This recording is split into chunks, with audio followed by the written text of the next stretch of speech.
Hey there Altenew friends, it's me for another Perfect Pairings with Jaycee, where I will pair the new Build-A-Flower Begonia with an old favorite of mine. The inspiration for this pairing came from a daydream of Chinese porcelain and two-tone flower petals.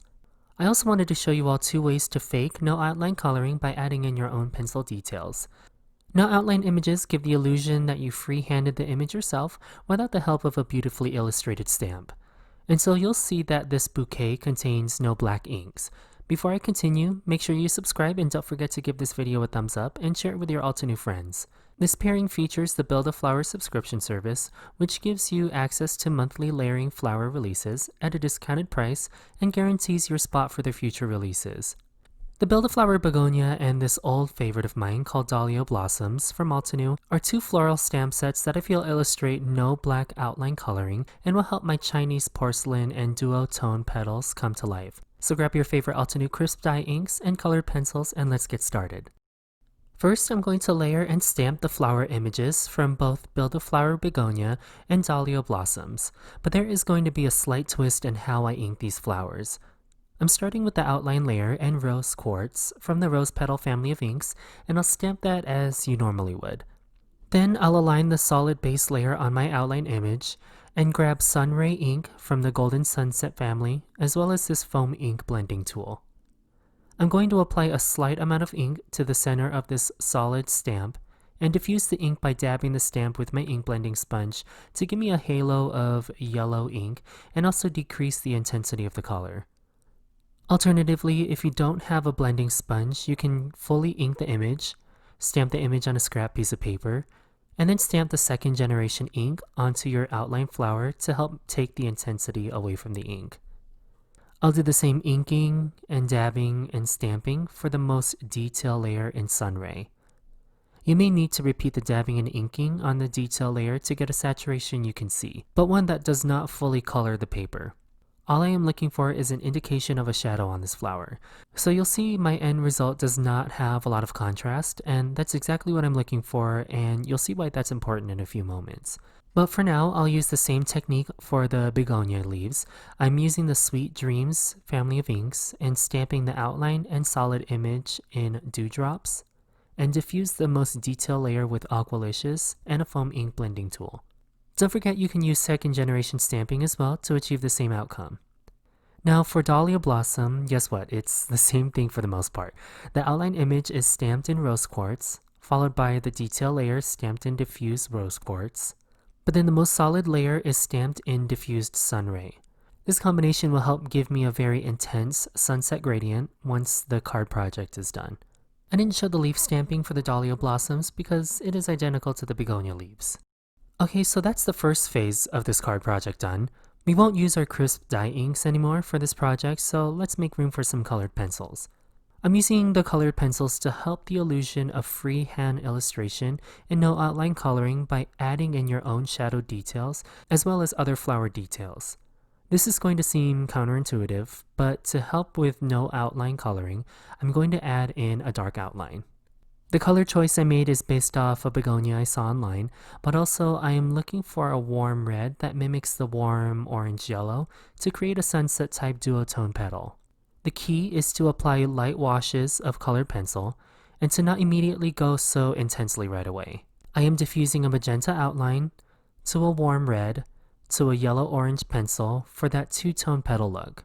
And by not stamping in a black outline, it looks like you drew this flower yourself.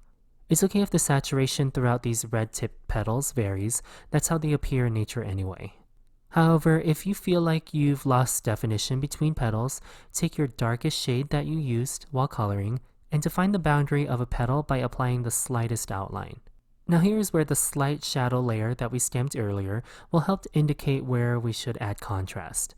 I know one of the questions I get when I do these coloring videos is where to put shadow or how I know about light source. And the thing is, I really don't. This is one of the ways I taught myself where to put shadows by sort of back calculating.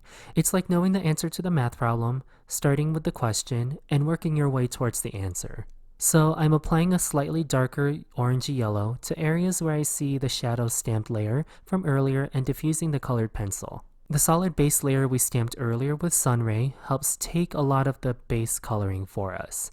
So simply put, what we are doing with the colored pencil is intensifying the contrast and adding shadows. So then I'm going to bring back the Dahlia blossom flowers. Earlier I mentioned 2 ways of faking no outline coloring, and I'll use Dahlia blossoms to do the second version. Instead of creating colored outlines for two-tone petals, we'll add colored shadows instead. I'm still working with the same sunset type color palette, but this time my head will make an appearance during most of the coloring. I'm applying the colors much like I would if I was using Altenew artist markers. I'm starting with the darkest shade and diffusing the color towards the tip of the petal.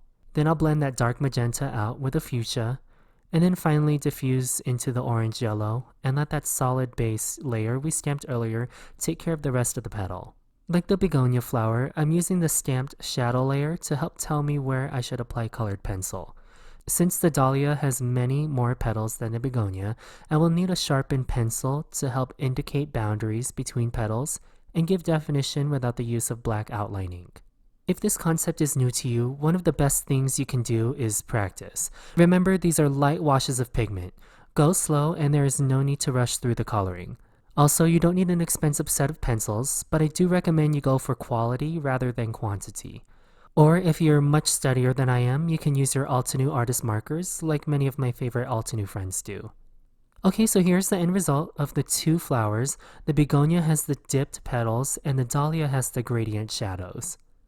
I did the exact same thing with the leaves. Instead of going with a sunset palette, I went more monochrome with my pencils. I used the shadow layers again to indicate where I should apply my darkest pencil, and then diffuse the pigment towards the stamped base layer. I prefer to fussy cut these images instead of using the coordinating dies. The wonderful thing about fussy cutting is that you can modify the flower to give you size variation. So I created a smaller flower by cutting out the center petals of the begonia. I love modifying Altenew flower sets, especially ones that come with only 1 flower, like the begonia, to give me more arrangement variation. I will arrange the flowers and a few of the leaves on my card front. I'm looking for an overall isosceles triangular shape to the arrangement as usual. Pre-planning arrangements will also help me with the sentiment placement. I just hold up the stamp packaging to see where I want my sentiment to go. But before finalizing the sentiment, I'll add gold splatters using the 14 metallic watercolor pan set from Altenew. I'll use the enchanted gold and a fine-tipped water brush to add fine splatters all over the background. While that's drying, I'll heat emboss the sentiment using platinum crisp embossing powder. You can probably use the antique gold embossing powder since it'll match better, but I don't have it yet. I fussy cut the U portion of the sentiment and created a sentiment banner for the Just For portion. Then I simply glued down the flower arrangement with begonia and dahlia, foam mounted the smaller flower for some height, then added the sentiment to an area that won't cover the flowers I worked hard to color. The final touch is a few sequins that coordinate with the fine gold splatter. And that's how I paired Build a Flower Begonia and Dahlia Blossoms for a modern, no black outline floral card. Perfect for someone you love. Make sure you share your Altenew Perfect Pairings ideas with me in the comments below. And hey, while you're there, please subscribe and hit the bell icon so you don't miss out on endless inspiration and video tutorials from the lovely team at Altenew. Links to all the Altenew products, including the Build a Flower subscription, can be found in the description box as well. Thank you all so much for tuning into this Perfect Pairings with Jaycee, and I'll see you all in the next one.